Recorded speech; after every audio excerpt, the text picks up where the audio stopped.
Hi, welcome back to Mental Health with Bay. I'm Bay, and this video is episode 4 in our DBT series, the behavior chain analysis. Analyzing behavior is a very important part of DBT. If we don't recognize our patterns in our past behaviors that have caused a bunch of problems for us, we can't change our behaviors into effective behaviors. One of the biggest parts of DBT is that you have to accept what needs to be changed and then change it. So this is what the behavior chain analysis looks like. This is shown in chronological order. We don't necessarily work in chronological order, so we start with the problem behavior. And we go to prompting event, and then vulnerability factors, and then the chain of events, so like the links, and then the consequences. I'll walk you through it. First, we're going to describe the problem behavior in detail, exactly what happened. When we describe things in DBT, we are basically describing them only using the facts and the emotions that we were feeling with emotion words, almost as if it could be held up in a court of law, like very factual, exactly what happened. After describing the problem behavior, we're going to move to describing the prompting event. What triggered the problem behavior to occur? What happened? We are then going to describe the vulnerability factors. So what happened before the prompting event that made one susceptible to acting problematically. From there, we're going to describe the chain of events, so what happened between the prompting event and the problem behavior that might have caused and increased the likelihood that the problem behavior would happen. And then we're going to describe the consequences, what happened after the problem behavior. I'm going to go through a fictional example to kind of help see how this skill would play out. Say that I'm like a middle-aged dude. I went to bed, but I wasn't sleeping well, crying baby up all night, tossing and turning. I was stressed. Woke up and my partner and I had an argument. So I go into work and I'm already kind of wired. My most annoying coworker makes a comment about my tie. It's so annoying. I ignore him because I know I'm wired. I know I'm really emotional. I just don't want to engage with this person. He keeps poking and he follows me to my desk and he's like, come on dude, why aren't you talking to me?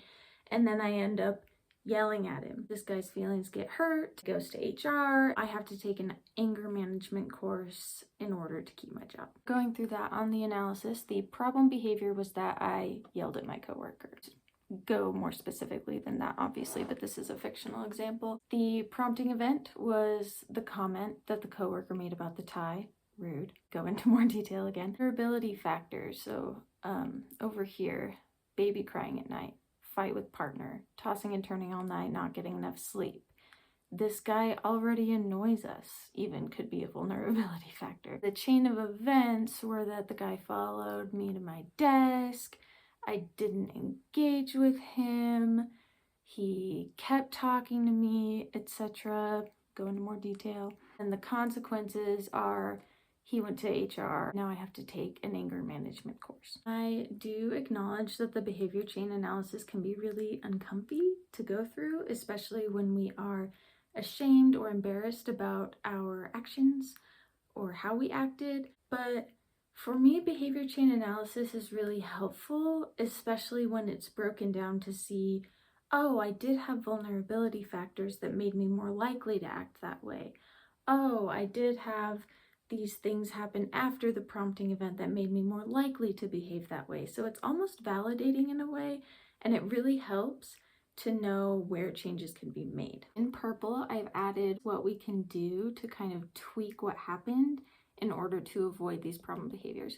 So the first one is prevention plans. I don't know if you can read that. Prevention plans are helping us not be vulnerable to high emotion states, impulsivity, etc. In this case, I don't know what exactly could have been prevented. Maybe this guy needs some sleep medication or some CBD or melatonin to help him get to sleep.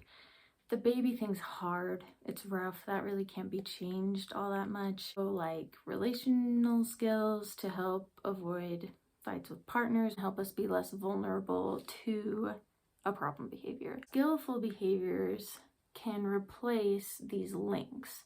So the prompting event was the tie comment. If I would have used a skillful interpersonal effectiveness behavior and acknowledged him and said, hey, I don't really like it when you comment on my clothing. That engaged with this guy so he didn't keep dying.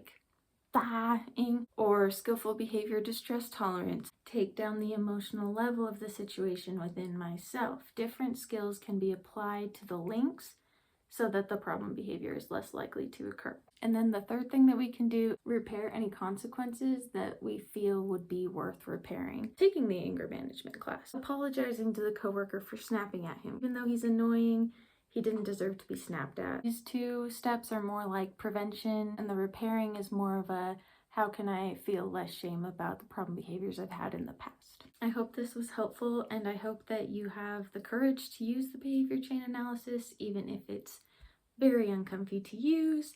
It is helpful to do with someone else if you have a therapist, a friend that you're not too embarrassed to talk about this stuff with, partner, etc.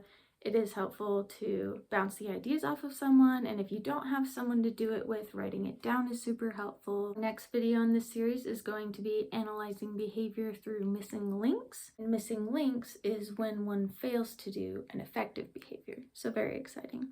Remember to like and subscribe for more free mental health content. Thanks, bye.